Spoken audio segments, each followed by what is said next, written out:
Hey, Pastor Steve Waldron here. December 15th, 2017. It's probably going to be 2018 when you're watching this video.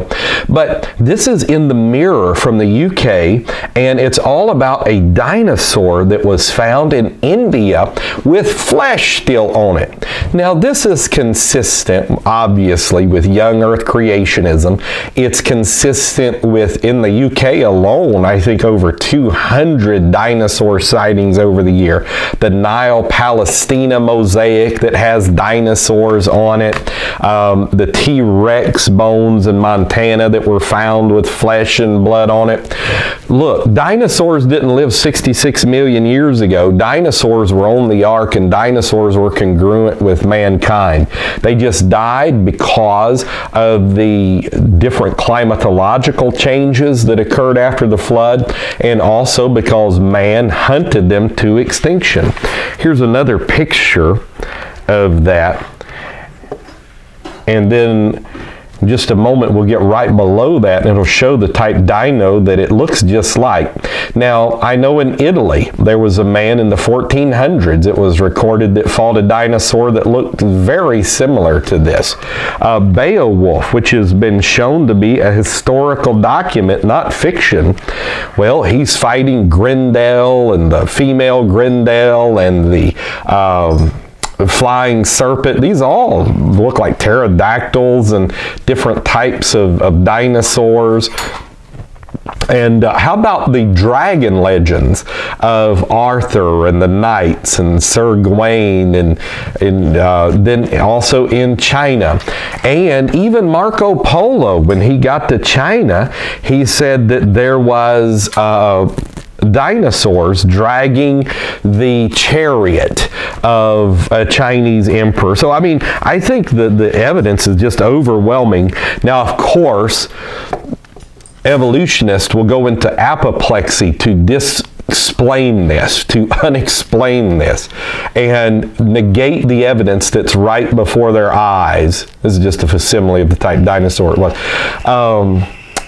Because they can't admit there's a God. Because if they admit there's a God, as Julian Huxley said, the first founder and chairman of UNESCO, that it would interrupt their sexual mores if there is a God.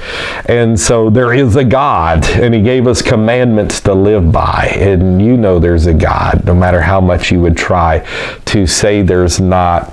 And so this is just another evidence of a dinosaur being found with flesh and blood, and I think these type evidences like the mastodons being found and the woolly mammoths, that they're able actually to eat the woolly mammoth burgers. And Walt Brown, in his In the Beginning, has a tremendous understanding of when that happened at the deluge, at the flood, and how they were frozen instantaneously. And that again, these were not millions upon millions of years ago. So how can you unexplain it? Well, there's another thing. Scientists, let me just share this. I hope you kept watching. Discovered dinosaur blood inside a piece of amber that's almost 100 million years old, with these old ticks from before the flood. But see, even amber itself is a byproduct of the worldwide flood.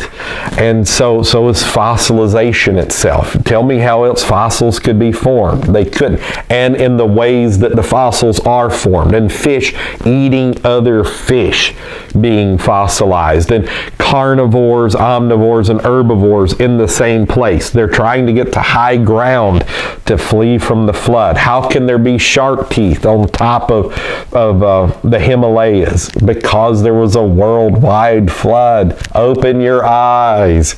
Anyhow, God bless you. I love you. Just keep living for Jesus Christ. You can believe this from Genesis 1 to Revelation 22 and everything in between, including Jesus loves you, cares for you. Talk with you later.